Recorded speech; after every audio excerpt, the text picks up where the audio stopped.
Hi, I'm Peter Jones, Chartered Surveyor, author and property investor, and in this short series of videos I want to explore 12 questions that I think every investor should ask themselves when they begin their property journey, and which they should ask themselves at regular periods and intervals throughout their property journey to make sure that they're still on track and still doing the things that they should be doing.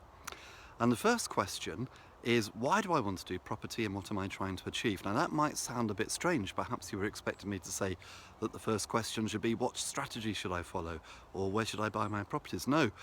At a very basic level, we need to take a step back from that and say, why am I doing property and what is it I'm trying to achieve? Now, the why is very important. Tony Robbins, the self-development and motivation expert, will tell you that if you want to achieve anything, you're much more likely to achieve it, or you're only going to achieve it if you have a reason for achieving it, what we could call the why. And so a lot of people go into property because they want to, for example, have financial freedom, or perhaps they're worried about not having enough pension for the future, or perhaps they want to put the kids through college, or whatever the reason is. But if you've got a why, and you can relate to your why and you can recall your why, it will make it far more likely that you're going to stick with it, because let's be honest, there's going to be bumps in the road.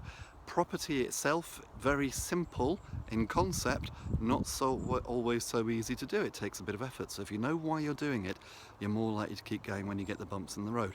Now, the second part of the question is, what am I trying to achieve? And that might sound a bit strange, but I meet lots of investors, particularly would-be investors, and when I ask them what they're trying to achieve in property, they'll come up with something a little bit vague, like, oh, I just want to buy a few buy-to-lets, or I'm just trying to increase my income, or I'm just trying to create a bit of equity. It's all too vague, in my opinion. You need to be very clear on what it is that you want to achieve from property. Why?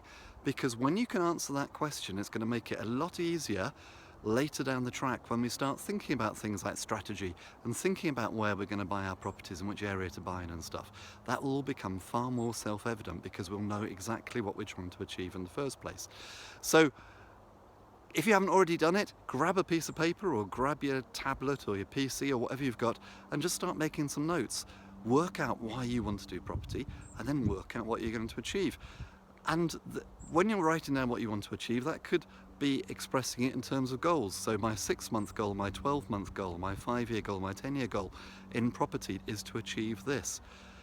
Then you've got a track to run on. It'll make decision making in the future much easier. So I hope that helps. Look forward to seeing you in the next video. Here's to successful property investing.